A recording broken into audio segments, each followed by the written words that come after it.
El Evangelio. Este es el gran tema que hace vibrar el corazón del apóstol Pablo. Lo presenta desde su corazón hacia el corazón de los lectores, ya preparado por sus oraciones y por lo que ya les ha anticipado en los primeros 15 versículos. Pablo les acaba de decir, en cuanto a mí, pronto estoy a anunciaros el Evangelio, también a vosotros que estáis en Roma, dice el versículo 15. Ha tomado una decisión irrenunciable. Él quiere predicarles el Evangelio a los que están en Roma. Después de considerar todos los factores que hasta el momento le han impedido hacer su deseado viaje a Roma, y a pesar de todo eso, afirma su disposición y su decisión. Pronto estoy, dice Pablo, y relaciona ese pensamiento con una razón, con un porqué, que es con lo que inicia el versículo 16. Está pronto para ir a Roma porque, dice Pablo, porque no me avergüenzo del Evangelio.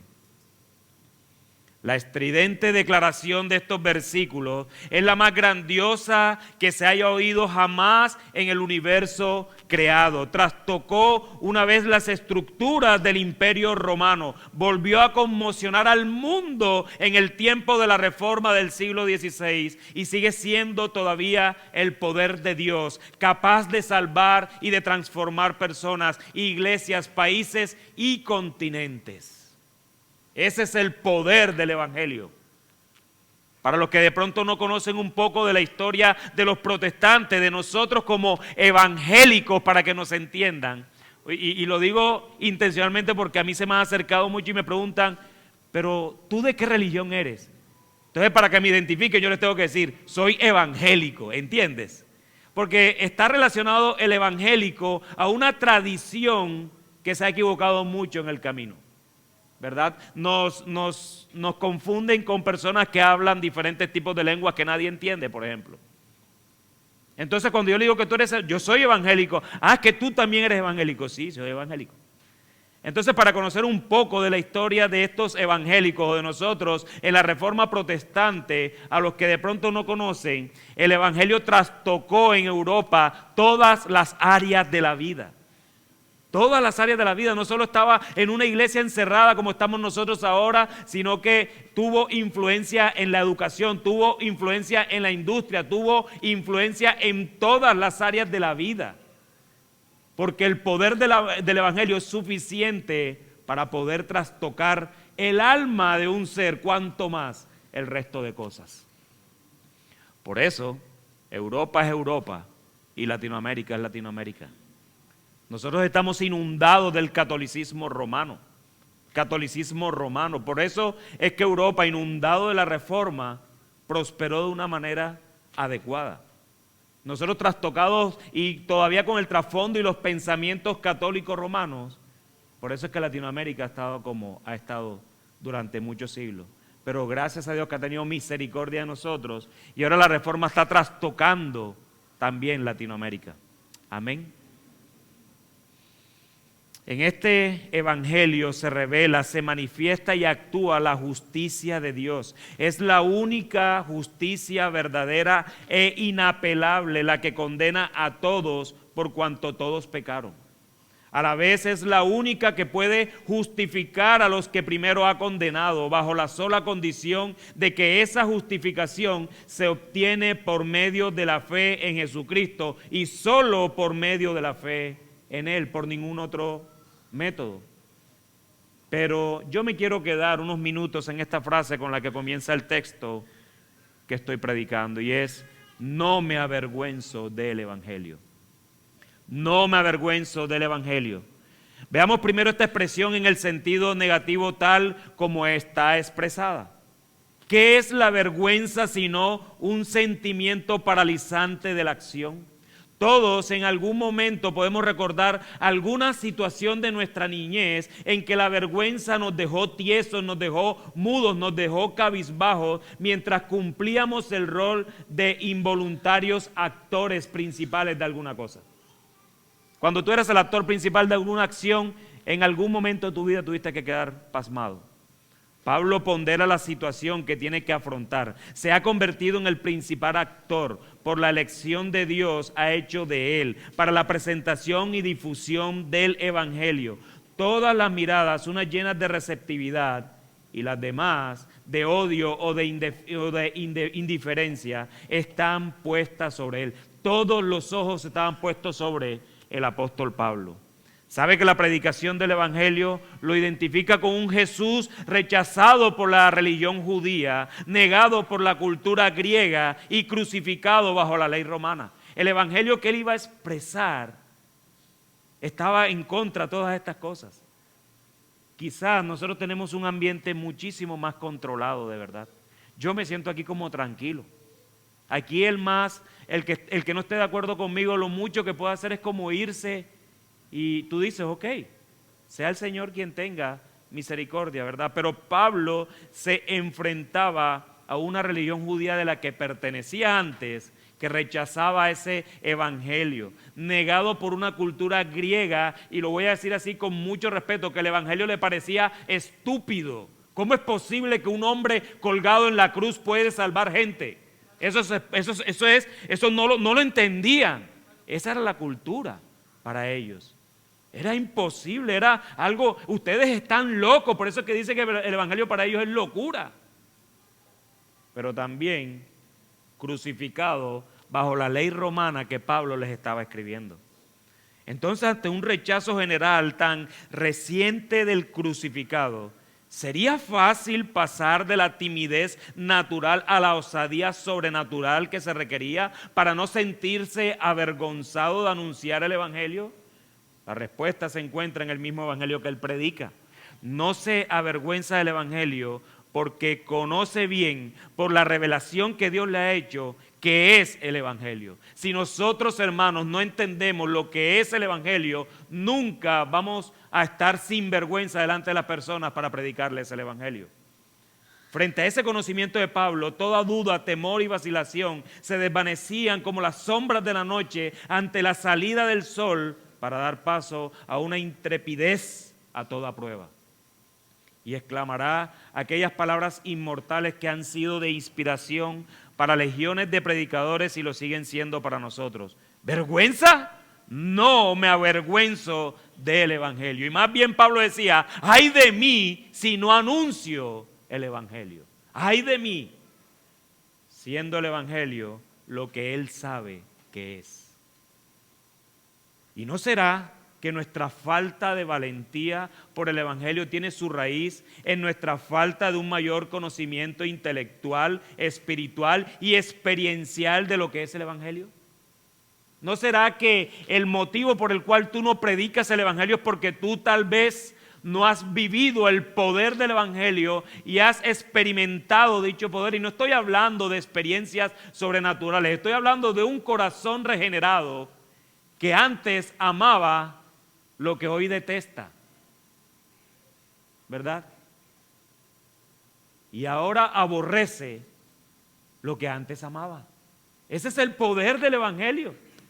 Experiencialmente, cuando tú lees la palabra de Dios y esa palabra de Dios cautiva tu mente y atrapa tu corazón y te maravilla y te derramas delante de ese Dios santo que decidió por mera liberalidad escogerte a ti para salvarte.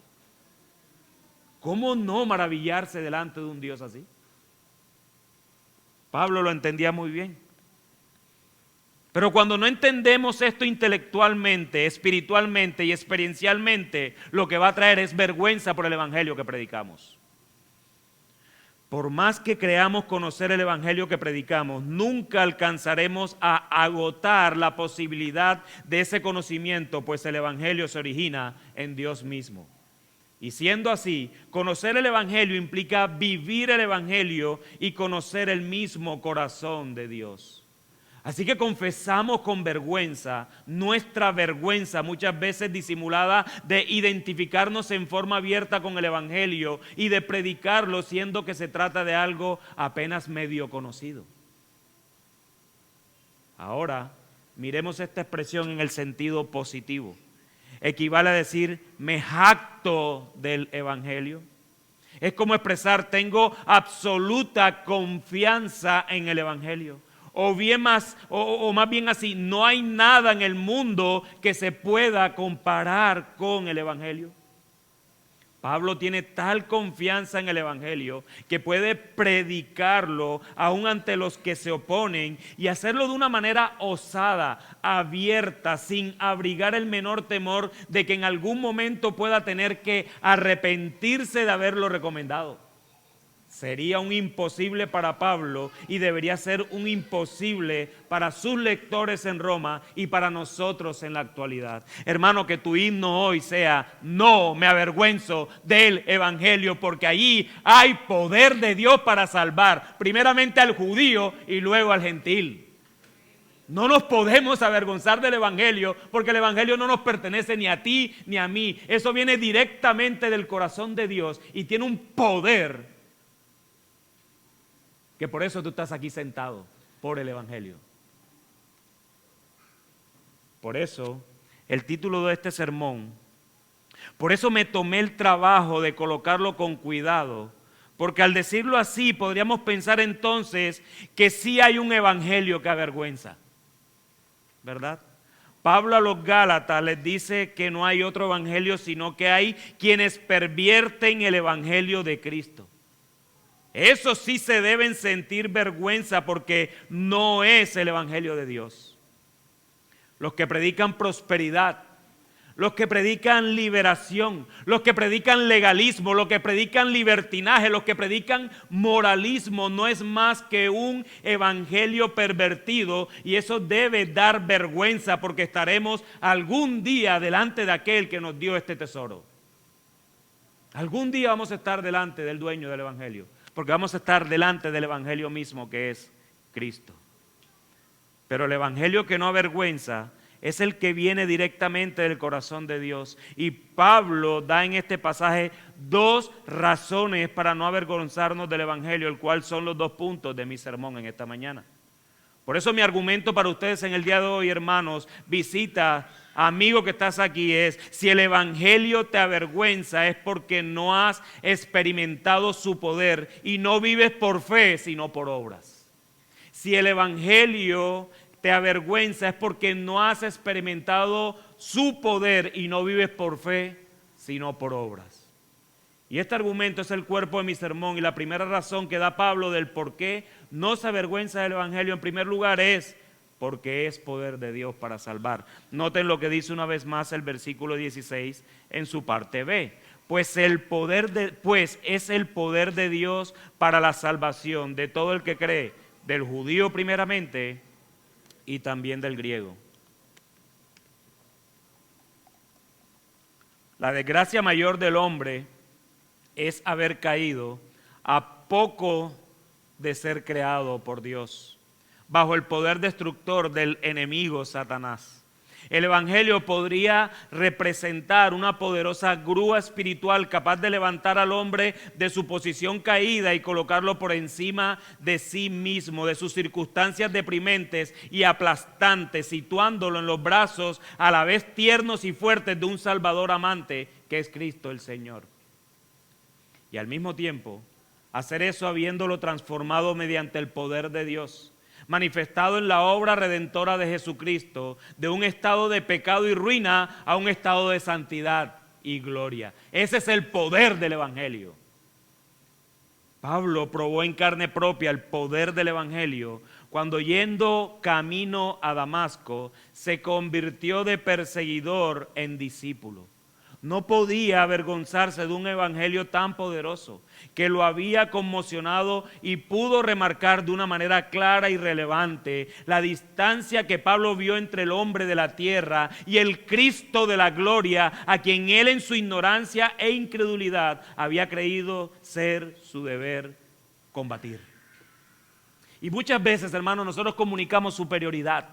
Muchas veces no predicamos el evangelio porque nos avergonzamos de él. ¿Y saben por qué nos avergonzamos de él? Porque a diferencia de Pablo, que era perseguidor de la iglesia de Cristo, a diferencia de Pablo, que era judío de judíos, hebreo de hebreos, de todos el mayor fariseo, digamos que estaba en el alma mater de Gamaliel, uno de los mejores maestros que podía tener la época, Pablo, cuando experimentó a Cristo, experimentó ese poder que solamente pudo encontrar en Cristo algo que lo cambió sus afectos. Pero la razón muchas veces del por qué nosotros nos avergonzamos del Evangelio y por qué no lo predicamos con poder, ¿saben por qué es? Porque nosotros creemos que el Evangelio lo que hizo fue como recomponer que tú estabas medio dañadito, que tú estabas un poco como enfermo, ¿verdad? Y como yo estaba enfermo, pero yo estaba ya ahí, a un paso de estar ahí en la fe. Es más, si yo no camino hasta ahí, yo no creo que el Señor me haya traído hasta acá. Por eso es que nunca creemos que el Evangelio tiene poder. Porque tú crees que tú estabas enfermito. Amado hermano, la Biblia dice que tú estabas muerto en tus delitos y pecados. Tú no estabas enfermito. Tú no necesitabas una resucitación. No, tú estabas muerto absoluto. No había ninguna razón del por qué vivir, sino que solamente el poder del Evangelio fue lo que te pudo resucitar. Nada más. Si tú no crees eso, hermano, si tú no crees eso de ti, nunca vas a ir a predicar el Evangelio con ese poder, porque el poder no radica en ti, el poder radica en el Señor. Pero cuando tú empiezas a decir, no voy, yo no creo que el Señor pueda cambiar eso. No, y es verdad, no vayas, manda a otro, porque tú vas ya con incredulidad, porque tú no crees en el poder del Evangelio. Tú no crees en eso. Pablo decía algo así como que tú allá y yo acá, tú santo y yo pecador, tú exaltado y yo humillado, tú vencedor y yo vencido. ¿Qué quieres, Señor? ¿Cuáles son las condiciones de mi rendición incondicional? La respuesta de Cristo se sintetiza para ponerte por ministro y testigo de las cosas que has visto, es decir, del Evangelio, nada más. Esa era la misión de Pablo, el Evangelio. Aquella visión transformadora de Cristo había revelado el poder del Evangelio para hacer de Saulo un hombre totalmente nuevo, diferente, valiente y decidido, y había producido en él una verdadera identificación entre su Señor y su Evangelio. Y nosotros podemos preguntarnos con asombro, ¿quién tiene el poder de salvación? Ahorita no estábamos contestando esa pregunta. No hay otra respuesta que decir que lo tiene Dios y que lo ha depositado en su Evangelio. Cualquier redimido que anuncia el Evangelio de Dios y no un evangelio diferente al de Dios, se convierte en un bienaventurado comunicador y transmisor del poder de Dios para salvar a todo el que cree. Amado hermano, cuando tú predicas el Evangelio, estás predicando poder. Y no radica en ti, radica en las palabras que tú estás utilizando si estás predicando el Evangelio que no avergüenza. Cualquier otro evangelio va a avergonzar, va a avergonzar. En un mundo donde el poder se utiliza en su mayor proporción para destruir, sabemos que somos poseedores de un precioso depósito de verdad que debe ser anunciada, de un evangelio que es de Dios y que es poder de Dios para salvar, para librar de la destrucción presente y eterna a todo aquel que cree. La Biblia llama el Evangelio el poder de Dios para salvación. Esto se refiere a que el mensaje de Jesús, amor, de redención, vida eterna, tiene una fuerza transformadora espiritual, no física o destructiva como la dinamita. Y yo tengo que sacar esto aquí porque definitivamente se ha muy malinterpretado este texto. ¿Y por qué se ha malinterpretado? Porque el poder que se utiliza ahí en griego, la palabra en griego es dinamis, ¿verdad? Y dinamis, cuando lo traducen al español, es dinamita. ¿Sabe qué estamos haciendo cuando nosotros decimos que el evangelio es dinamita? Estamos haciendo una eisegesis porque estamos contextualizando el evangelio a nuestra época y no a la época de Pablo. Y la razón número uno es esta. Cuando Pablo escribió esta carta, de hecho, cuando Pablo vivía, cuando los hombres del primero, segundo, tercer siglo vivían, cuarto, quinto, hasta la Reforma incluso vivían, no existía la dinamita. La dinamita fue creada en 1800 y algo. Así que pensar de que Pablo estaba creyendo de que lo que estaba predicando era una dinamita, creyendo que sus lectores iban a entender, sí, claro, una dinamita, eso que hace ¡boom! Hermanos, no hagamos algo sobrenatural. O sea, no tenemos que mostrar un efecto de una bomba para ilustrar el evangelio, donde el poder en sí mismo está en cambiar un corazón. Nada más. Ahí sí es que hay poder. Bueno, y hasta donde yo sé, las dinamitas lo que hacen es desorden y no orden. Además de eso, es un poder liberador del pecado, de la culpa, de la muerte, no coercitivo. En griego la palabra poder es esa dinamis, pero no se utiliza en este texto con la capacidad divina de explosivos. Y yo se los digo, hermanos, porque yo mismo prediqué este texto muchos años atrás diciendo que el evangelio es un boom. Y quería como ser, que se concentraran en el boom para decir, wow, el evangelio es poderoso. Algunos predicadores modernos usan la analogía de la dinamita para enfatizar que el evangelio explota estructuras de maldad, pero es una metáfora limitada y hasta peligrosa si se trivializa el mensaje. El evangelio surgió en el siglo I, mientras que la dinamita en el siglo XIX. La idea de poder en la Biblia es metafórica y espiritual, no depende de inventos humanos. A diferencia de la dinamita que destruye, el evangelio restaura. Las armas de nuestra milicia no son carnales, sino poderosas en Dios. Yo les pregunto, hermano, nomás asienten con la cabeza, ¿cuántas veces escucharon que el evangelio era una dinamita? Un montón. Algunas corrientes cristianas modernas buscan vender el evangelio como algo explosivo, literalmente perdiendo de vista su esencia de gracia y sacrificio. El evangelio no necesita prestar simbolismo de la dinamita. Su poder radica en lo que Dios hace en el corazón humano, no en fuerzas físicas. Así que no lo necesitamos así. La palabra salvación se refiere a la liberación del poder del pecado. Es una salvación que tiene un alcance mucho mayor que la salvación del peligro físico tan común en el Antiguo Testamento. Pablo era consciente de que antes había utilizado el poder de los hombres para destruir a los seguidores de Cristo. Nada y nadie podría impedirle ahora que utilizara el poder para salvar que Dios le había encomendado con el evangelio. Como hijos de Dios, tenemos que ponernos en forma decidida del lado de Pablo, del lado de Cristo, del lado de un evangelio que salva al hombre de la ruina del pecado y lo salvará del desastre y de sus consecuencias. La única solución a todos los problemas presentes y futuros que pueda tener el hombre pasa por su total rendición a la autoridad de Cristo y por la operación del poder que hay únicamente en su evangelio. ¿Y para quién es el evangelio que es poder de Dios? Pablo responde eso. La universalidad del mensaje y de su poder fue buena para Pablo y es buena para nosotros. Pablo no desperdició sus diálogos con los hombres. Hizo con sus palabras lo mismo que hacía en sus viajes. Desde y hasta todo lo he llenado del evangelio de Cristo. Todo lo he llenado del evangelio de Cristo. Resultan apropiadas ciertas antiguas reflexiones que dicen: ¿por qué los que debieran hablar callan cuando los que recién empiezan a leer escriben? Y esta otra, la mentira ha recorrido medio mundo cuando la verdad recién empieza a calzarse para seguirla. Con Pablo no era así. Sabía quién era Cristo, conocía qué implicaciones y alcances tenía el evangelio. Para él era la verdad que debía ser proclamada en toda circunstancia, en todo lugar y a toda criatura. Pablo no desperdiciaba un minuto de su vida, sino que se la pasaba predicándole el evangelio. Imagínate a Pablo así, haciendo tiendas para mantenerse, predicándole el evangelio. Todo el que quería aprender a hacer tiendas con Pablo se tenía que ir con el evangelio. Porque Pablo entendía que era poder de Dios y que solo eso era lo que necesitaban los hombres, nada más.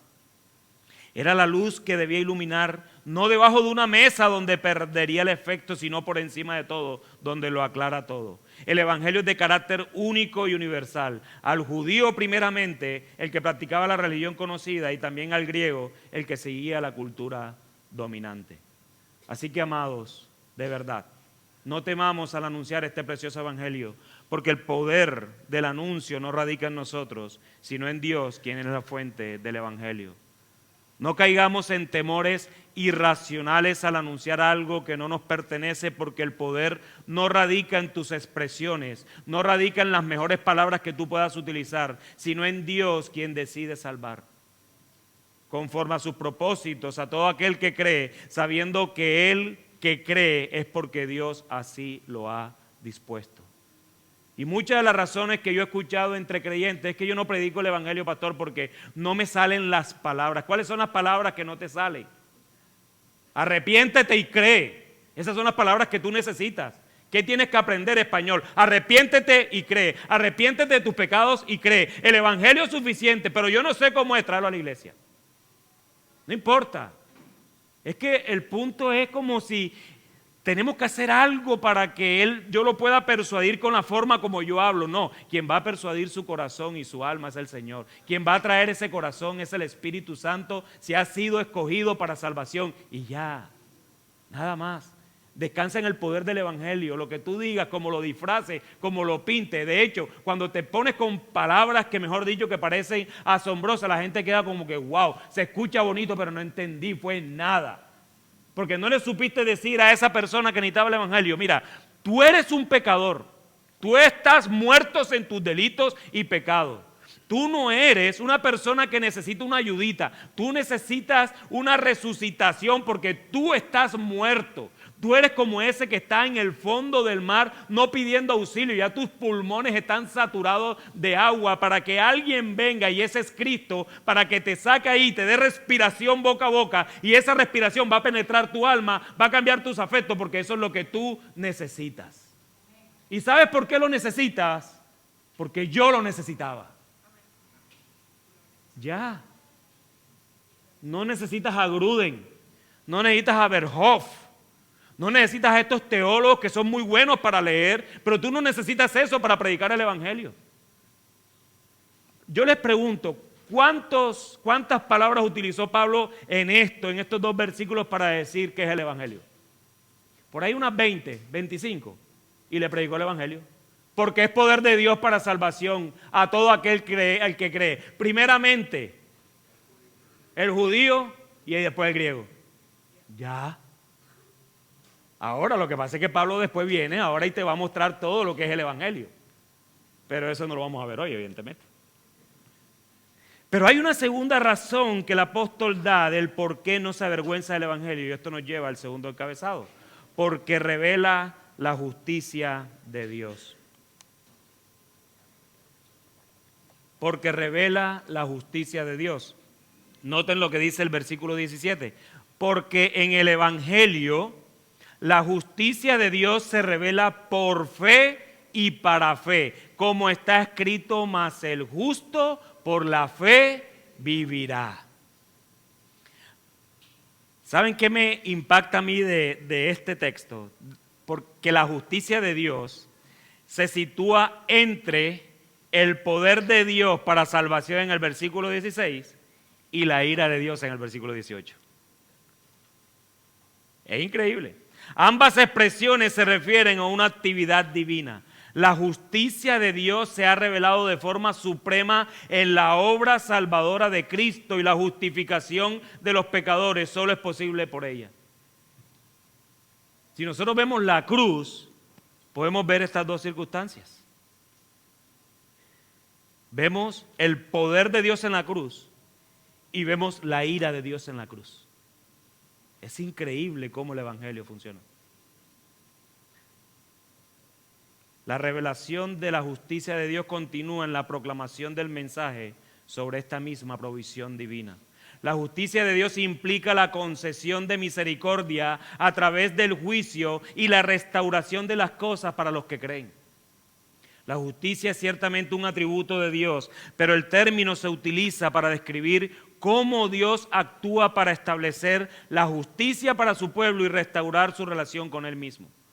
La justicia de Dios tiene que ver con su perfección. No puede haber alguien perfecto con algún grado de injusticia. Y el evangelio es la respuesta a las preguntas que muchos hacen de cómo un Dios justo pasa por alto el pecado nuestro. La respuesta, ¿cuál es? El evangelio. El evangelio. precisamente por ser justo, es imposible que lo pase por alto, cerrando sus ojos y no pasará nada. Ok, él es pecador, no, yo no voy a verlo, me voy a hacer el de la vista gorda. No, Dios no actúa así. No humanicemos a Dios. Dios es santo, santo, santo. Muchos de los problemas nuestros de poder razonar de Dios es que lo humanizamos, y cuando lo humanizas ya lo estás poniendo a tu nivel y tú crees que Dios está en los cielos diciendo, ok, mira, no voy a mirar para allá, voy a hacer del de la vista gorda que no vi y luego lo salvo. No, la respuesta a cómo Dios puede pasar por alto tus pecados y sin dejar de ser justo se llama la cruz de Cristo, nada más. La cruz de Cristo, nada más. La justicia de Dios tiene que ver con su perfección. El Evangelio es la respuesta. Jesús es la manifestación encarnada de la justicia de Dios, que siendo perfecto y justo murió por pecadores culpables como nosotros y se presentó ante el Padre como el justo por los injustos. Le agradó al Padre la obra perfecta de su Hijo y lo resucitó en el poder del Espíritu Santo. La resurrección de Cristo es como el amén. Es como si el Padre estuviera diciendo amén a lo que Cristo hizo. Es increíble. Así que no pensemos en un Dios que va a pasar por alto tus pecados. Así que la justicia de Dios se revela por medio del Evangelio, nada más. No hay una obra adicional a la de Cristo que satisfaga al Padre para hacernos justos. No lo hay. No hay justos fuera de Cristo, y por ello es por lo que esta justicia solo se puede revelar porque nosotros no la podemos fabricar. Y es por medio de la fe de las que nos hacemos beneficiarios de dicha justicia de Dios. Él nos declara justos o justificados por medio de la obra de Jesucristo, completa y perfecta, el cual imputa a personas como nosotros para poder disfrutar de la salvación eterna de Dios. Yo no sé, hermano, yo no te puedo explicar esto, pero es algo que solamente lo puedes vivir de manera experiencial. Yo lo primero que no sé es por qué el Señor me escogió. Pero lo segundo que te puedo decir es cómo yo me puedo presentar justo delante de un Dios que es 3 veces santo. Cómo Dios con sus ojos me ve perfecto. Ustedes no sabían que cada creyente que está sentado aquí, Dios lo ve perfecto. No lo sabían. Pero ¿sabes por qué te ve perfecto? Porque te está viendo a la luz de su Hijo Jesucristo. Es como si Jesucristo fuera esos lentes de Él para poder verte perfecto a pesar de tus propias y mis propias imperfecciones. Por eso es que yo siempre he dicho que la santificación es que Dios nos está haciendo lo que ya somos, porque Dios nos ve perfectos. Y eso nos debería animar no a correr hacia el pecado, sino a huir de él. Porque ya Dios me está haciendo lo que ya soy en la eternidad, en su mente, en su corazón. Que Dios me tenga a mí en su corazón. Eso debe ser simplemente un motivo para santificarme y no para ir a correr hacia el pecado. Por eso humilla tanto el Evangelio, porque no se te pide nada. Y aún la fe es un don que proviene de Dios para nosotros mismos. Él da el don de la fe, nosotros creemos. Es humillante al ego humano cuando desde la caída del ser humano quiere ser como Dios. Desde Eva, desde Adán y Eva, el gran problema de la humanidad es que ellos se rebelaron no porque querían la frutica, no porque tenían hambre. No porque sus ojos la vieron bonitica, no, es porque eso los haría, entre comillas, como Dios. Eso fue lo que movió a Adán y a Eva a comer del fruto prohibido, porque iban a ser como Dios según la serpiente. Y siglos más tarde, hoy, estamos exactamente en la misma condición. Todo aquel que no cree en Cristo es porque quiere ser Cristo.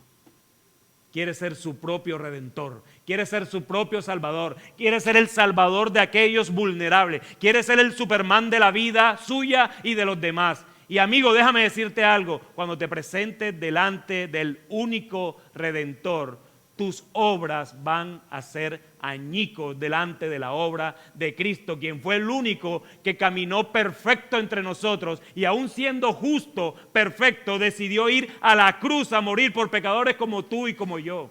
Él es el único o la única obra en la que el Padre se deleita. Amigo, ten en cuenta eso porque tus obras no van a sumar nada para tu salvación. Nada. Porque la salvación, dice la Escritura, es del Señor nada más. Él nos justifica a través de su propia justicia revelada en el Evangelio y nosotros no podemos justificarnos a nosotros mismos. Es como si el apóstol dijera que la justicia de Dios que se revela a través del Evangelio es completa de principio a fin, por fe y para fe. Lo que está diciendo el apóstol es completa, es absoluta, es desde el inicio hasta el final. Desde el inicio hasta el final Cristo es suficiente para nuestras vidas y poder presentarnos aprobados delante de Dios en su trono. Y Pablo, inspirado por Dios, apela a las mismas escrituras para mayor fuerza a su propia idea. Él dice, mas el justo por la fe vivirá. A la luz que Cristo arroja sobre la declaración del profeta, Pablo comprende que Habacuc, que es de donde Pablo está extrayendo esa frase, está hablando de una justicia por la fe. La Escritura, viendo de antemano que también entre los no judíos iba Dios a librar de culpa a los que tuvieran fe, había anunciado a Abraham esta buena noticia: todas las naciones serán bendecidas por medio de ti. Esa promesa a Abraham se estaba cumpliendo en el momento cuando Pablo le escribe a los romanos y se está cumpliendo incluso hasta hoy. Todas las naciones serán bendecidas a través de ti o por medio de ti. Cuando la promesa fue hecha la primera vez, su significado más profundo no fue aparente, pero el velo que anteriormente había encubierto en los tiempos de Habacuc, el significado más profundo del Antiguo Testamento había sido removido por Cristo. Aun si el profeta mismo jamás captó la cabal verdad acerca de la fe de la cual él mismo había escrito, el propósito de Dios era hablar de la fe que justificaba. Porque cuando tú lees el contexto de Habacuc, mas el justo por la fe vivirá, está hablando en el contexto de la liberación, de que el pueblo estaba siendo asediado. Y Habacuc lo que le dice, el justo por la fe vivirá. Si tú crees, tú vas a ser liberado. Y tal vez Habacuc cuando escribió eso, no era tan consciente de lo que Pablo nos hace consciente ahora a través de los romanos. Él no se está hablando de una liberación física, él está hablando de una liberación espiritual. Mas el justo por la fe vivirá. ¿Qué se requiere entonces? Fe. ¿Quién da la fe? El Señor. ¿Quién cree? Tú. Pero es por fe y para fe. Es de inicio a fin. Tal como Pablo considera el mundo religioso, lo ve dividido en dos clases. Aquellos que por ser ignorantes de la justicia de Dios continúan buscando cómo establecer su propia justicia. Y dos, aquellos que reciben la justicia de Dios por fe en Jesucristo. Su cita de Habacuc tiene el propósito de establecer su tesis central de que el Evangelio revela la justicia de Dios por la fe. Una de dos, o podemos lograr la obediencia perfecta y por ende ganar el favor de Dios, o no podemos. Una de dos. Y cada uno de los que estamos aquí, hermanos, quieren decirlo algo, cada uno de los que están aquí, hermano, amigo, visita, tú estás en una de las dos. O te estás ganando el favor de Dios con tus propias obras y tú crees que vas a llegar perfecto delante de Dios, o no. Ahí están los creyentes. Aquellos que dicen, Señor, definitivamente no puedo. Definitivamente no es así. Definitivamente yo requiero de un Salvador. Definitivamente presentarme delante de ti por mis obras son nada. Tú eres un Dios 3 veces santo, yo soy un pecador. Humíllame, Señor, con el Evangelio. Esos son uno. Los otros son aquellos que se van a presentar algún día, Señor, aquí estoy yo. Mira todo lo bueno que yo hice. Mira todo las obras que yo hice fueron tan tremendas que yo creo que esa obra que tú diste en Jesucristo lo que va a hacer, y era lo que ahorita aprendíamos, va a como a complementar esto que yo hice ya. Hermano, eso lo vas a decir en el infierno, amigo. Eso no lo vas a decir delante del trono. En el infierno van a estar todos aquellos que se presentaron delante de Dios con sus obras. Y eso es doloroso, pero esa es la realidad.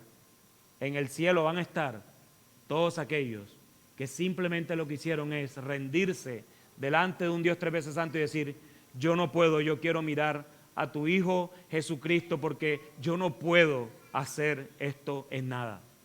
Tu Hijo es suficiente. Y hermano, ahí es donde Dios te ve perfecto, a través de su Hijo Jesucristo.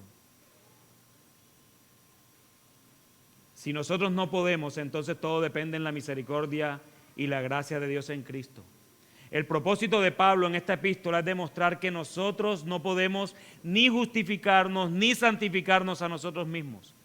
En primer lugar, la ley demuestra nuestra culpa ante Dios y por lo tanto nuestra necesidad de ser justificados. En segundo lugar, la ley nos revela la pecaminosidad interior de nuestros corazones y por lo tanto nuestra necesidad de la santificación.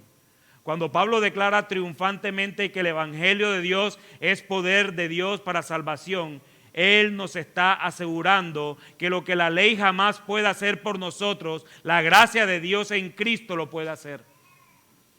A través o por la fe podemos ser justificados, hechos justos delante de Dios. Por la fe podemos ser santificados y vivir en justicia y santidad verdadera y liberadora. Esta vida llega a su culminación en la verdadera gloria. La vida que principia en la justificación resulta en la santificación y se consuma en la glorificación. Así que hermanos, los que hemos creído en Cristo, solo por medio de la fe, estamos sentados en los lugares celestiales.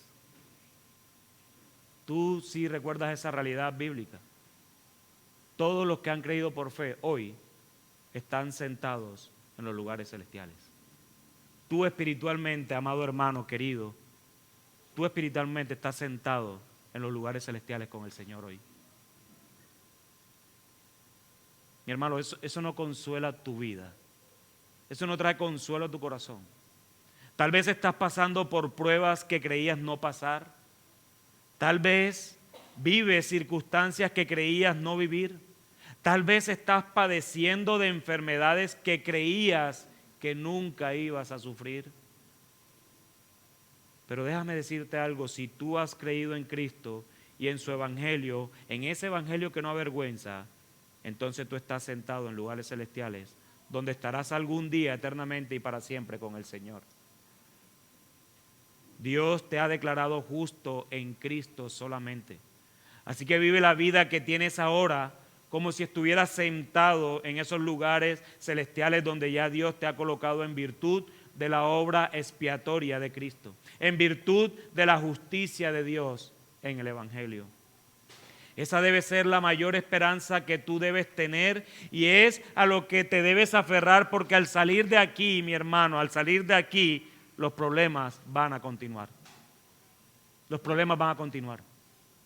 La vida va a seguir afligiéndote. La enfermedad va a seguir persiguiéndote. La muerte va a llegar a ti de alguna manera. Te vas a enfrentar a la realidad de la vida. Las enfermedades tal vez no pasarán, pero tienes algo seguro, que ya obtuviste la victoria en Cristo y tu nombre está escrito en los cielos. No hay mayor esperanza que esa. Cuando yo pienso en la lectura de los evangelios, pienso en ese pasaje, precisamente el contexto de lo que yo acabo de decir, es el pasaje donde los discípulos los envían de dos en dos. Vayan, le dice Jesús a los discípulos. Esa es la historia de los 70. En otro evangelio habla de 72. La cuestión es que van de dos en dos. Y cuando ellos al regresar vuelven con buenas nuevas, Señor, hubieses visto, wow, todo lo que hicimos, la predicación, todo lo que causó. Y ellos no se estaban jactando de ellos. Ellos lo que estaban diciendo es que no podían creer todo lo que ocasionó la predicación del evangelio en las naciones conocidas en ese momento. Y fuimos, se convirtieron, obvio, en algunos tuvimos que sacudir nuestras sandalias e irnos y caminar. Pero hubiese visto, hicimos prodigios, hicimos señales, hicimos milagros. Y los apóstoles y los discípulos llegaron con esa convicción y con ese corazón lleno de alegría por todo lo que el Señor estaba haciendo a través de ellos. Y Jesús solamente les dice, parafraseando, claro está, bien, todo eso, hermoso y bello, pero lo que a nosotros y a ustedes les debe consolar, y lo más importante del mundo, es que sus nombres están escritos en los cielos. Mi hermano, no importa lo que tú estés padeciendo hoy, No importa las aflicciones que tu vida esté sufriendo. No importa la persecución que tú estés viviendo. No importa la economía que estás padeciendo. No importa enfermedades o quejas que tal vez tu vida está viviendo. No importa lo que el mundo está hablando de ti. El poder del Evangelio es suficiente para que tú sigas allí, en las manos de Dios, descansando de que tu nombre está escrito en los cielos. Así que mi hermano, que cualquier cosa que estemos pasando en esta vida nos lleven a recordar la otra que viene, para no estancar nuestros pensamientos en lo efímero de este mundo y más bien que nuestras mentes y corazones puedan aferrarse a la realidad que tenemos y que somos en Cristo eternamente y para siempre. De que ninguna de esas aflicciones, que ninguna de esas enfermedades, ninguna persecución, ninguna circunstancia, ni siquiera la muerte misma podrá separarte del amor de Dios que solamente es en Cristo Jesús. Y esa verdad debemos recordarla todos los días de nuestra vida, porque nosotros nos levantamos y no sabemos si volvemos. Nosotros nos levantamos, vamos al médico y no sabemos si nos van a dar una mala noticia. No sabemos si un familiar nuestro muere. No sabemos qué va a pasar. Pero lo único que tú tienes que saber cuando te levantas es que ninguna cosa creada podrá separarte del amor de Dios que es en Cristo Jesús, Señor nuestro. Eso es lo que Pablo está diciendo. Gloria a Dios por eso, hermanos. Es bello recordar de que a mí nada ni nadie va a separarme del amor de Cristo. No hay ninguna circunstancia que me va a separar. No hay nada, hermanos. Nada, ni nadie me va a poder separar. Ya yo estoy seguro en Cristo. Él me aseguró en esa muerte crucificada ahí en la cruz y en su resurrección. Por eso es que nosotros podemos proclamar con claridad y sin vergüenza que el Evangelio es poderoso para ti también. Amigo, el Evangelio es poderoso para ti y te puede salvar hoy a ti también. Yo tengo que confiar en eso porque es lo que ha hecho en mi vida. Lo he experimentado, lo he vivido circunstancias, lo que tú quieras, y he visto el poder del Evangelio en todas las áreas de mi vida. ¿Por qué me voy a negar a predicar eso? Si eso es lo que me tiene que hacer libre a mí, es predicar el Evangelio. Así que, amigo que estás en este lugar, como has escuchado hoy, no hay nada que puedas hacer que te lleve al cielo por tus propios méritos. Amigo, y sé y entiendo que creas tener la necesidad de hacer algo bueno para ser aprobado por Dios. Eso viene en nuestro propio ADN de la caída. Siempre creemos que debemos hacer algo y por eso el Evangelio humilla, y espero que tú hoy estés humillado porque sabes ahora que no puedes hacer nada para estar delante de Dios. Y la razón de por qué no puedes hacer nada es porque eres incapaz. Tú no deseas a Dios, sin embargo, Él en su infinita misericordia ha determinado salvar a pecadores como nosotros y espero que tú seas uno de ellos en este día. Yo ruego a Dios por ti hoy, amigo, que pueda concederte el don de la fe, que puedas arrepentirte de tus pecados y creer en el Evangelio. Que este Evangelio sea revelado a tu vida y que puedas ver que tus obras son insuficientes delante del Dios eterno que solo se deleita en la obra de su Hijo Jesucristo. Este es el Evangelio que Pablo deseaba ir a predicar a Roma y es el mismo Evangelio que debemos predicar hoy para ti y puedas arrepentirte de tus pecados y creer en Cristo como Señor y Salvador de tu vida. Amigo, en este lugar, y déjame consolarte con esto, en este lugar no hay nadie mejor ni peor que tú. Todos estábamos muertos en este lugar. Todos somos pecadores, algunos salvados por la gracia de Dios y otros necesitados ser salvados por Dios, de Dios y para Dios, como lo estás tú en este momento, amigo. Porque este mismo Dios que hoy se derrama en compasión por ti, amigo, es el mismo Dios que cuando venga Cristo por segunda vez derramará su ira delante de aquellos que no hayan creído en Él. Amigo, hoy es el día de tu salvación. Ven a Cristo. Ven a Cristo, yo te lo ruego y ven ahora. Porque lo que sí sé es que Él no rechaza un corazón contrito y humillado. Sea el Señor quien traiga convencimiento de pecado, de justicia y de juicio a tu vida solamente. Amén.